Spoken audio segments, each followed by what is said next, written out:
படம் கொஞ்சம் நல்லா இருந்தது. ஒரு வாட்டி போய் பார்க்கலாம். நான் இந்த படம் ரொம்ப நாளா வரணும்னு இருந்தேன். வந்துட்டேன். ஆனா நல்லா இருந்தது இந்த படம். பார்க்கலாம். இந்த சீன்ல வந்து ஃபைட் சீன் கொஞ்சம் பிடிச்சிருந்தது. ஃபைட் சீன் அந்த எமோஷனல் பிடிச்சிருந்தது. இந்த சீன் ரொம்பனா சொல்லலாம். எல்லாம் எதுவுமே சூப்பரா நடிச்சிருந்தது. இந்த படத்துல நல்லா இருக்கு.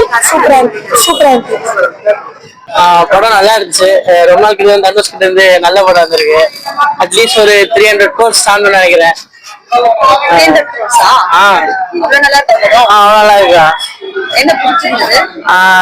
அதாவது தனுஷோட பேஷன்ஸ் ரொம்ப பிடிச்சிருச்சு. என்ன பண்ணாலும் தனுஷ் வந்து கோவப்படாம காம ஹேண்டில் பண்ணாரு. அதான் பிடிச்சிருச்சு. ரொம்ப நல்லா பண்ணிருக்காங்க. கதை சூப்பரா எடுத்துட்டு போயிருக்காங்க. எங்கேயுமே ஹைப் ஏத்தாம கரெக்டா போயிருக்காங்க. நல்லா இருந்துச்சுடா.